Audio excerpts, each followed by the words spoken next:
नमस्कार मित्रों, स्वागत है आपका हमारे YouTube चैनल जीएस मस्ती विद विनय सर के साथ। आइए हम लोग देखते हैं भारतीय राज्य व्यवस्था में राष्ट्रपति से संबंधित कुछ महत्वपूर्ण तथ्य। पहले वीडियो में हमने कुछ उसके अनुच्छेद के बारे में पढ़ा था। आज आइए फिर से आगे बढ़ते हैं अगली कड़ी में।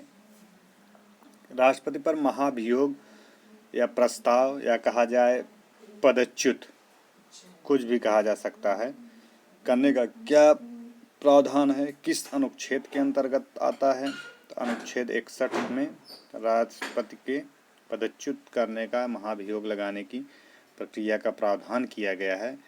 इसका कारण क्या होता है, इसके तथ्य क्या होते हैं पदच्युत करने के, आइए देखते हैं।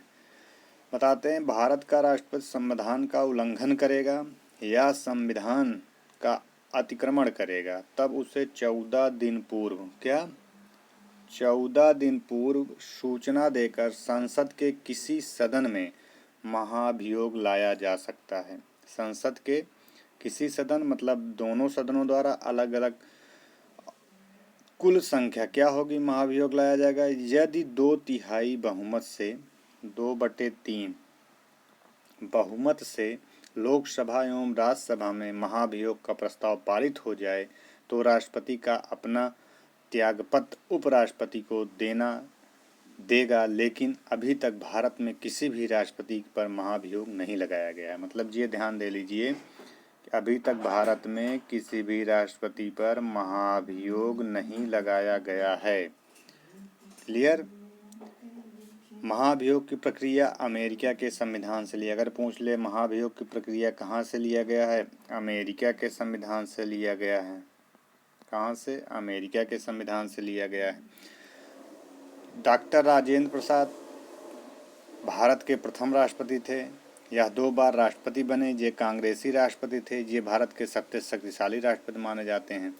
ठीक, ये देखा जाए तो डॉक्टर राजेंद्र प्रसाद का भी कभी जिक्र कर लेगा कि कौन पहला राष्ट्रपति था, डॉक्टर राजेंद्र प्रसाद थे। ये सारी चीज़ों को हमने ये बता भी दिया और ये मैं आपको फिगर के माध्यम से यहाँ पे समझाया भी हूँ। देखिए, प्रस्ताव लाने के 14 दिन पूर्व बताना पड़ेगा। राष्ट्रपति द्वारा संविधान का उल्लंघन अगर किया जाएगा तो नोटिस हस्ताक्षर सदन में कम से कम 1/4 बहुमत यहाँ पे हो जाएगा जो नोटिस पर हस्ताक्षर होगा। क्लियर। उसके बाद आप और आ जाइए प्रस्तुत संसद के किसी भी सदन में। फिर क्या करें, संसद के दोनों सदनों द्वारा अलग अलग कुल सदस्य संख्या से कम 2/3 बहुमत हमने बताया होना चाहिए। तो महाभियोग की प्रक्रिया है, अर्थात राष्ट्रपति को पद से हटाए जाने की प्रक्रिया है। ये क्लियर हो गया। महाभियोग रट डालिएगा। अनुच्छेद पूछता है, 14 दिन पूछता है, कहाँ कहाँ लाया जा सकता है पूछता है। ध्यान दीजिए। अगला देखिए, राष्ट्रपति की शक्तियों के बारे में पढ़ते हैं। राष्ट्रपति को और कौन कौन सी शक्तियाँ प्राप्त हैं, आइए देख लेते हैं। संघ कार्यकारी शक्ति, कितना? संघ कार्यकारी शक्ति का जिक्र करते हैं। संघ की कार्यपालिका शक्ति राष्ट्रपति में निहित होती है। जो संघ होता है इसकी कार्यपालिका शक्ति राष्ट्रपति में निहित होती है। भारत सरकार के समस्त कार्यपालिका कृत राष्ट्रपति के नाम से अनुच्छेद 77 में कहे गए हैं, बताए गए हैं। राष्ट्रपति द्वारा की गई समस्त नियुक्तियां न्यायाधीशों की नियुक्ति को छोड़कर अनुसूचित क्षेत्र घोषित करना एवं उनका शासन करना, ये इनकी कार्यकारी शक्ति के अंतर्गत आता है राष्ट्रपति के। इनकी एक विधायी भी शक्ति होती है। विधायी शक्ति में क्या कहते हैं? विधायी शक्ति में कहते हैं संसद का सत्राहूत, सत्रावसान एवं विघटन अनुच्छेद 85 में बताया गया है। अनुच्छेद 85 में बताया गया है सत्राहूत, सत्रावसान एवं विघटन अनुच्छेद 85 के अंतर्गत बताया गया है। ये क्या होता है? सत्राहूत, सत्रावसान, जैसे राष्ट्रपति समय समय पर संसद के प्रत्येक सदन को ऐसे समय और स्थान पर जो वह ठीक समझे अधिवेशन के लिए आहूत करेगा, किंतु उसके एक सत्र की अंतिम बैठक और आगामी सत्र की प्रथम बैठक के लिए नियत तारीख के बीच 6 माह का अंतर नहीं होगा। इसकी ये शर्तें भी हैं, 6 माह का अंतर नहीं होना चाहिए। राष्ट्रपति जो है समय सदनों या किसी भी सदन का सत्रावसान करेगा। लोकसभा का विघटन कर सकेगा। ये उसी का जिक्र अनुच्छेद 85 के अंतर्गत किया गया है। ध्यान में दे लीजिएगा, पूछ लेता है यहाँ से, वेरी इंपॉर्टेंट है। अगला देखते हैं विधायी शक्ति में, संसद के दोनों सदनों की संयुक्त बैठक का आहूत करना 108 के अंतर्गत। किसके अंतर्गत? 108 के अंतर्गत। दोनों 108 क्या कहता है? जब किसी विधेयक पर लोकसभा एवं राज्यसभा में विवाद हो जाता है तो राष्ट्रपति अनुच्छेद 108 के तहत संयुक्त अधिवेशन बुलाता है। संयुक्त अधिवेशन की अध्यक्षता लोकसभा का अध्यक्ष करता है। और ध्यान दे लीजिए, जो संयुक्त अधिवेशन का जिक्र कर रहा है, इसका 108 के अंतर्गत इसकी जो अध्यक्षता करता है लोकसभा का अध्यक्ष करता है। क्लियर? विधेयक पर अनुमति, कोई भी विधेयक है उस पर अनुमति कौन देगा? अनुच्छेद 111। अनुच्छेद 111 तक से वीटो शक्तियाँ भी प्राप्त हैं। इसके तहत राष्ट्रपति को 3 वीटो शक्तियाँ प्रदान की गई हैं जो निम्न है। पहला, जिसे आत्यंतिक वीटो जिसे कहते हैं एब्सोल्यूट वीटो या पूर्ण वीटो। दूसरा हो जाएगा निलंबनकारी वीटो। तीसरा हो जाएगा पॉकेट वीटो। अभी हम इसका जो है आगे जिक्र कर देंगे। अध्यादेश जारी करता है कितने? 123 के अंतर्गत अध्यादेश जारी करेगा। आइए देखते हैं न्यायिक शक्ति, राष्ट्रपति की और शक्तियां जो हैं, जैसे न्यायिक शक्ति क्या है। न्यायिक शक्ति में कहा गया है उच्चतम न्यायालय एवं उच्च न्यायालय के न्यायाधीशों की नियुक्ति करेगा। क्षमादान की शक्ति है अनुच्छेद 72 के अंतर्गत, क्षमादान। उच्चतम न्यायालय से सलाह लेने की शक्ति भी उसके पास है, 143 बहुत बार पूछा। अनुच्छेद 143 के तहत 143 के अंतर्गत राष्ट्रपति को यह अधिकार है कि वह उच्चतम न्यायालय से सलाह ले सकता है। 143 के अंतर्गत आकस्मिक शक्तियां भी उसे दी गई हैं। आकस्मिक शक्तियां क्या हैं? आकस्मिक शक्तियों में यह बताया गया है राष्ट्रपति आपातकाल की घोषणा कर सकता है अनुच्छेद 352 के तहत। क्लियर? क्या कर सकता है? आपातकाल की घोषणा कर सकता है। राज्यों में राष्ट्रपति शासन लागू कर सकता है अनुच्छेद 356 के तहत। वित्तीय आपातकाल की घोषणा अनुच्छेद 360 के तहत कर सकता है। वित्तीय आपात का भी जिक्र किया है। तो ये जो आकस्मिक शक्तियां हैं ये बहुत ही इम्पोर्टेंट अनुच्छेद है। इसको आप लोग देख लीजिएगा और इसको रट डालिएगा, यहाँ से क्वेश्चन आने तय हैं आपके। आगे बढ़ते हैं हम लोग। आकस्मिक शक्तियाँ हो गई राष्ट्रपति की। वित्तीय शक्ति भी है। वित्तीय शक्ति में क्या कहता है? धन विधेयक राष्ट्रपति की पूर्वानुमति से ही संसद में प्रस्तुत होगा, अनुच्छेद 110 कहता है। वेरी इंपॉर्टेंट अनुच्छेद। धन विधेयक जो है राष्ट्रपति की पूर्वानुमति से ही संसद में प्रस्तुत होगा, अनुच्छेद 110 कहता है। कौन सा अनुच्छेद कहता है? 110 कहता है। क्लियर? अगला देखते हैं। 110 क्लियर हो गया ना?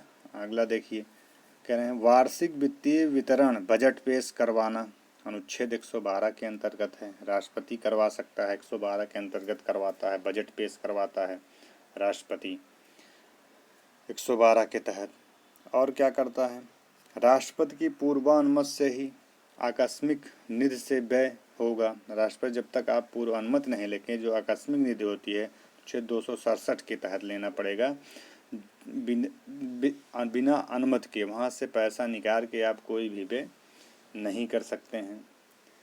अगला देखिए 267 हो गया। वित्त आयोग का गठन करेगा, अनुच्छेद 280 के अंतर्गत। राष्ट्रपति ही क्या करेगा? वित्त आयोग का गठन करेगा, अनुच्छेद 280 के तहत।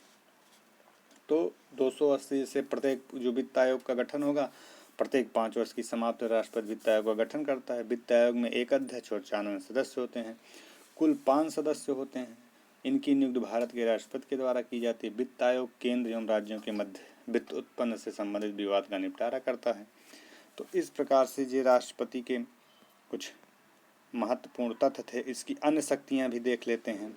अंतर्राष्ट्रीय संधियाँ और समझौते राष्ट्रपति के नाम से संपन्न होते हैं। कोई भी अंतर्राष्ट्रीय संधि होगी वो राष्ट्रपति के नाम से ही संपन्न होगी। भारतीय सेना का सर्वोच्च सेनापति होता है। ये भी पूछ लेता है कभी भी, भारतीय सेना का सर्वोच्च सेनापति कौन होता है?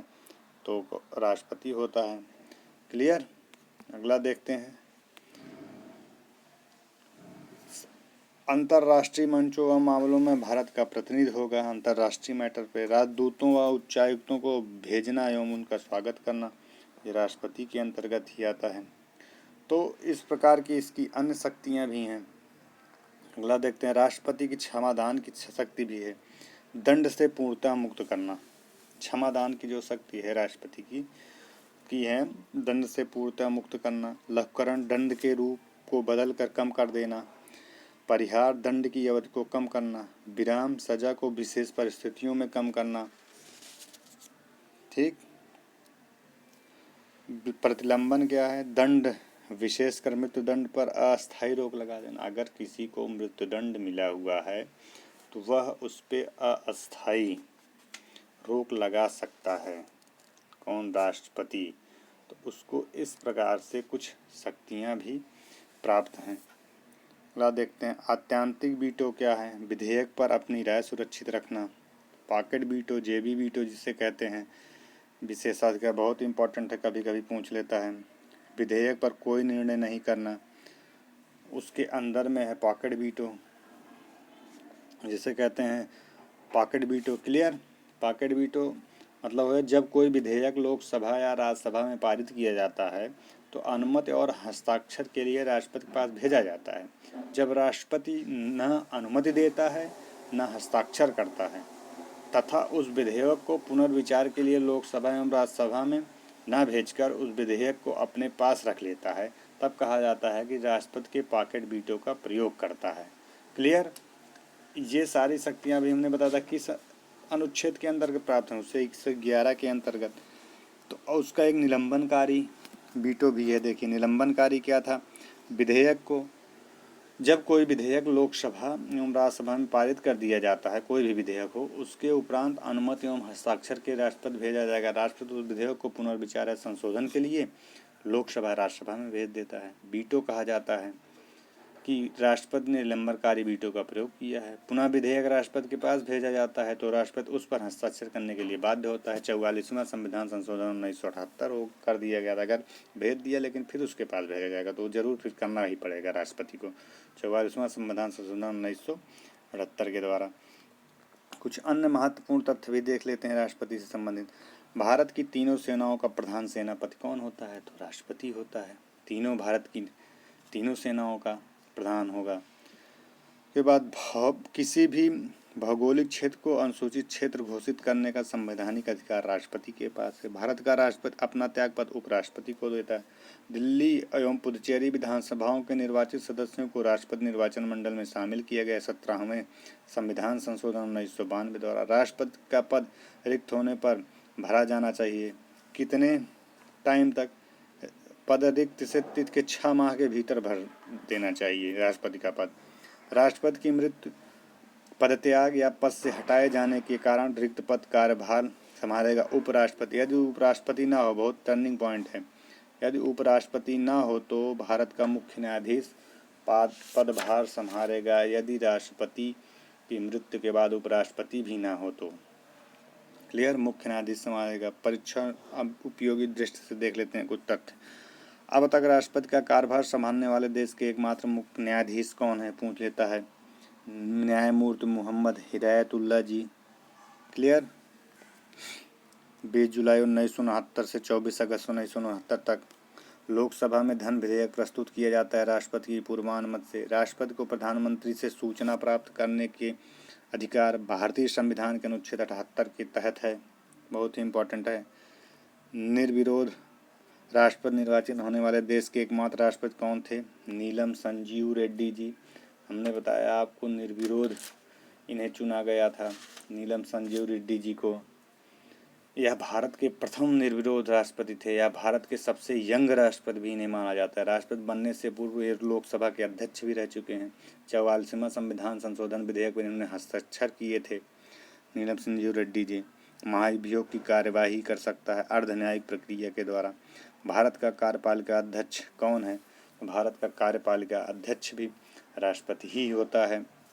इस प्रकार से हम राष्ट्रपति से संबंधित कुछ जो तथ्य थे उनको आपको मैंने बताया। आइए और थोड़ा बहुत ध्यान से देख लेते हैं क्या क्या और इनके तथ्य थे। आइए देखते हैं। हम लोग देखते हैं जैसे वेंकटरमण जी थे, आर वेंकटरमण जी, ये कांग्रेसी राष्ट्रपति थे या भारत के सबसे वृद्ध राष्ट्रपति थे। यहाँ पर राष्ट्रपति बनने से पूर्व उपराष्ट्रपति थे। उसके बाद हमारे रामनाथ कोविंद जी आए। रामनाथ कोविंद जी के बाद अभी द्रौपदी मुर्मू जी आई हैं, जो कि हमारे यहाँ की महिला राष्ट्रपति हैं दूसरी। इस प्रकार से हम लोग राष्ट्रपति के बारे में कुछ विशेष जो तथ्य थे हमने आपके सामने रखा। जहाँ पे कुछ बच गया होगा उनको कमेंट करिएगा और मैं उनको समझा दूंगा, या जो पॉइंट ना समझ में आया हो। बाकी हमने राष्ट्रपति से संबंधित सारे तथ्य आपके सामने रखने की कोशिश किया। और देख लेते हैं कुछ एक शायद नियुक्तियां छूटी होंगी, क्या क्या राष्ट्रपति किसको किसको नियुक्ति करता है। थोड़ा 1 मिनट के अंदर में इनको भी मैं आपको समझा ही देता हूँ। जैसे राष्ट्रपति की नियुक्ति संबंधित जो अधिकार हैं, जैसे प्रधानमंत्री जो होगा, प्रधानमंत्री की नियुक्ति करेगा आर्टिकल 75(1) के तहत। देख लेते हैं, प्रधानमंत्री की नियुक्ति 75(1) के तहत कौन करेगा? नियुक्ति करेगा। ध्यान लीजिए, प्रधानमंत्री की नियुक्ति होती है। थोड़ा वीडियो लंबा खींचिए, कोई दिक्कत नहीं। ध्यान लीजिए, प्रधानमंत्री क्या होती है? नियुक्ति होती है 75(1) के अंतर्गत। सुप्रीम कोर्ट के न्यायाधीश की नियुक्ति करेगा आर्टिकल 124 के अंतर्गत। हाई कोर्ट के न्यायाधीश 124। भारत का महान न्यायवादी जो होगा उसको 76 के अंतर्गत नियुक्ति देगा। भारत का नियंत्रक एवं महापरीक्षक जो होगा उसकी भी नियुक्ति 148 के अंतर्गत राष्ट्रपति ही करेगा। यूपीएससी के अध्यक्ष या सदस्य जो होंगे आर्टिकल 315(1) के तहत राष्ट्रपति ही नियुक्त करेगा। वित्त आयोग के अध्यक्ष सदस्य जो होंगे आर्टिकल 280 के अंतर्गत राष्ट्रपति ही नियुक्त करेगा। मुख्य निर्वाचन आयुक्त, अन्य निर्वाचन आयुक्त जो होंगे आर्टिकल 324 के अंतर्गत राष्ट्रपति ही उनकी नियुक्ति करेगा। क्लियर? एससी आयोग के अध्यक्ष जो होंगे राष्ट्रपति ही उनकी नियुक्त करेगा अनुच्छेद 338 के तहत। एसटी आयोग के अध्यक्ष 338(a) के तहत राष्ट्रपति ही नियुक्त करेगा। ओबीसी आयोग के अध्यक्ष का 340 के तहत राष्ट्रपति ही करेगा। मुख्य सूचना आयुक्त राष्ट्रपति ही नियुक्त करेगा। मानवाधिकार आयोग के अध्यक्ष राष्ट्रपति करेगा। राज्यों के राज्यपाल आर्टिकल 155 के अंतर्गत राष्ट्रपति करेगा। रेलवे मंत्री, विदेश मंत्री, गृह मंत्री, वित्त मंत्री, मानव विकास संसाधन मंत्री, सूचना प्रसारण मंत्री, रक्षा मंत्री, बाल विकास मंत्री। राष्ट्रपति महिला आयोग के अध्यक्ष, थल सेना के अध्यक्ष, जल सेना के अध्यक्ष, वायु सेना के अध्यक्ष, खाद्य सेना अध्यक्ष, अल्पसंख्यक आयोग के अध्यक्ष, सदस्य, कृषि मंत्री आदि की नियुक्ति ही राष्ट्रपति के द्वारा की जाएगी। इस प्रकार से इनकी कुछ नियुक्तियां थीं जिनको मैंने आपको गिना दिया। ये इन लोगों की नियुक्ति होती है। क्लियर? और देख लेते हैं थोड़ा बहुत, जैसे हमने अभी बताया था उनकी आपातकालीन शक्तियों के बारे में। राष्ट्रपति की अशांतिकालीन शक्तियाँ जो थी, भारतीय संविधान के भाग 18 में आपातकाल का उल्लेख किया गया है। इसके तहत 3 प्रकार के आपातकाल का उल्लेख है। देख लेते हैं थोड़ा विस्तार से। अनुच्छेद 352 क्या कहता है?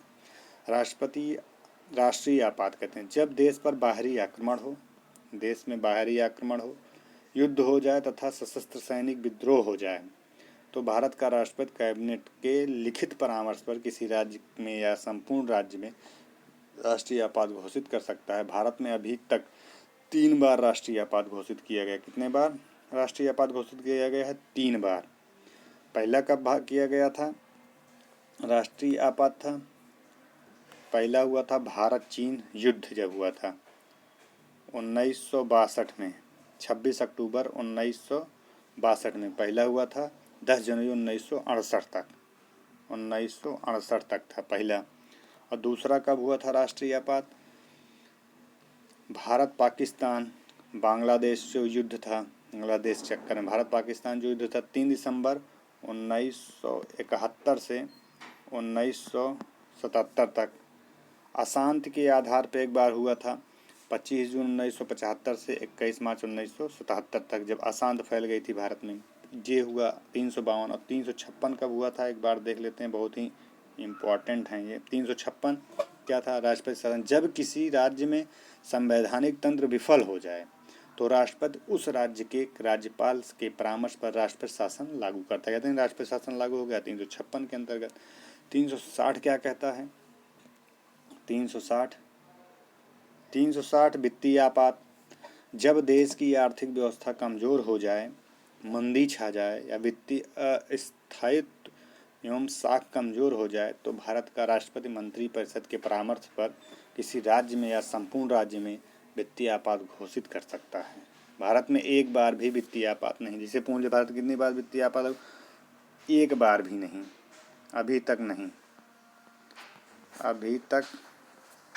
नहीं लागू हुआ है वित्तीय आपात।